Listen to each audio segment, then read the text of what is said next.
ሀብታም ባል የነበራት ሴት ከባሏ ጋር ምሳሌ በሉ ያቀራረበች ይያለ እህል በጉሮሮዬ ከወረደ ሙሉ ቀን አለፈኝ እንደው ለአላህ ብላችሁ የሚል የለማኝ ድምጽ ስትሰማ ለሷና ለባሏ የምታቀርበውን አስቀምጣ ለለማኙ የሚበላና የሚጠጣ ይዛ ሄደች። ከዛም ሰጥታው ስትመለስ ባሏ ከኔ አንድ ለማኝ በለጠ፣ እኔ ተንቄያለሁ፣ ተዋርጃለሁ፣ ለማኙ እየሰማ ለማኙን ተከትለሽ ሂጂ አላት። እሷም እህል በጉሮሮዬ ካልወረደ ሙሉ ቀን አለፈኝ የሚል ሰው ቆሞ እንዴት ይበላናል ብየኮ ነው ስትለው አራፈርቢ ለማኙን ተከትለሽ ሂጂ ብያለሁ በቃ ሂጂ ብሎ ጮህባት።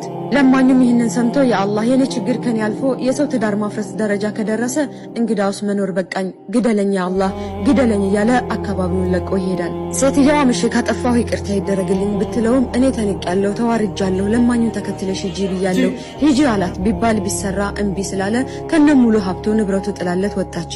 እሷም ሩቅ ሀገር ወደሚገኙ ዘመዶቿ ጋር ሄዳ ስትኖር ገና 4 ዓመት ሳይሞላት ነበር ሌላ ሀብታም ባል ያገባችው። ከአዲሱ ባሏ ጋር ሆና ምሳሌ በሉ ያቀራረበች ይያለ እህል በጉሮሮዬ ከወረደ ሙሉ ቀን አለፈኝ ለአላህ ብላችሁ የሚል የለማኝ ድምጽ ስትሰማ በቆመችበት ደርቃ ቀረች።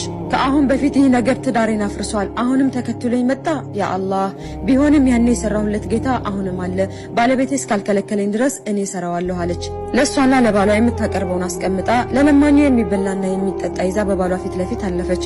በሩን ከማለፏ በፊት ባሏን ዞር ብላ ስትመለከተው በፈገግታ ተሞልቶ እንዲህም አላት፣ በረካ ሁኚ አቦ ለለማኙ ድረሽለት አላት። እሷም በደስታ ተውጣ ለለማኙ የሚበላና የሚጠጣ ሰጥታው ስትመለስ ታለቅሳለች። ባል ምን ሆነሽ ነው አላት።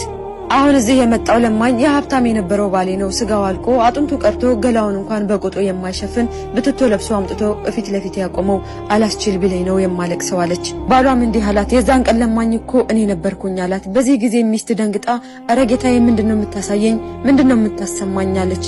ባልየውም አዎን አላት። ሀብታም የነበረው ባል ለማኝ አድርጎ አምጥቶ ፊትሽ አቆመው፣ ለማኝ የነበረውን ለማኝ እንሆ ሀብታም ባል አድርጎ አምጥቶ ፊትሽ አቆመው አላት። በዛች ቀን በዛ ሰዓት ጌታዬን የኔ ችግር ከኔ አልፎ የሰውን ትዳር ማፍረስ ላይ ከደረሰ በቃኝ ግደለኝ ብዬ ለምኜው ነበር።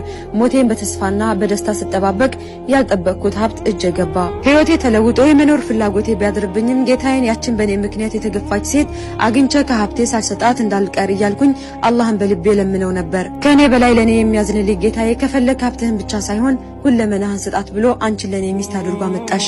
በጣም የሚገርመው የመጀመሪያው ባሏ እኔ ተንቄያለሁ፣ ተዋርጃለሁ፣ ለማኙን ተከትለሽ ሂጂ ነበር ያለው። የሆነውም እኮ የሆነው አይደል? ሱብሃነከ ያ ረብ።